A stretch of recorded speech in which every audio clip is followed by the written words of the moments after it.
Welcome back to This Day in Irish History. I'm your host, Raymond Welsh. Today, we turn our attention to a pivotal moment in the life of one of Ireland's greatest political figures. On February 10th, 1844, Daniel O'Connell, the great champion of Catholic Emancipation and the leader of the Repeal Association, was convicted of conspiracy, fined and sentenced to 12 months in prison.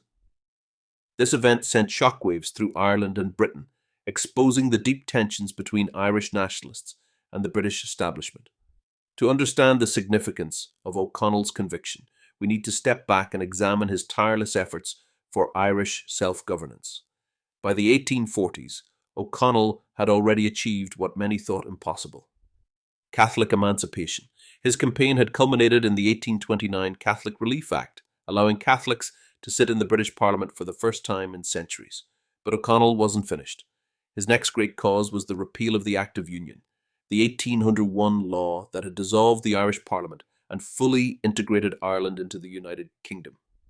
Through the Repeal Association, O'Connell mobilised mass political demonstrations across Ireland, calling for the restoration of Irish legislative independence. These gatherings, known as monster meetings, drew hundreds of thousands of supporters, and they were overwhelmingly peaceful, something O'Connell prided himself on. He firmly believed that Irish rights could be won without violence, setting him apart from more radical nationalists of his time. However, the British authorities saw O'Connell's movement as a direct challenge to their rule. In October 1843, he planned a monster meeting at Clontarf, just outside Dublin.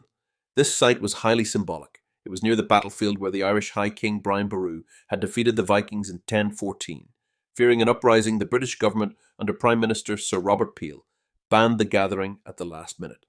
O'Connell, always committed to lawful resistance, called off the meeting to prevent bloodshed.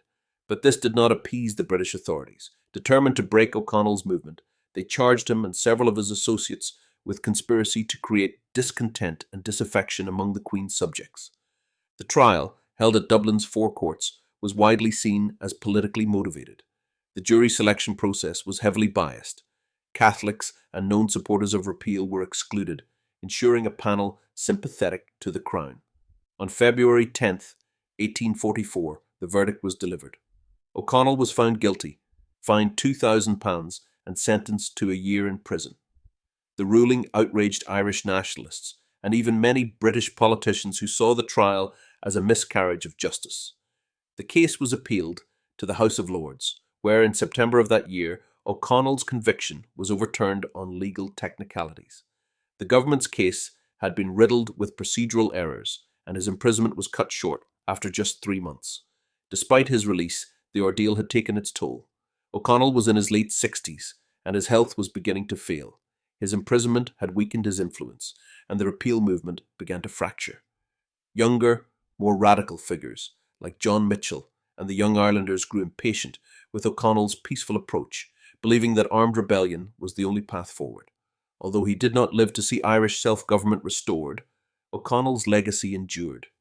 His belief in non-violent mass mobilisation laid the groundwork for future Irish movements, from the Home Rule campaigns of Charles Stewart Parnell to the civil rights marches of the 20th century.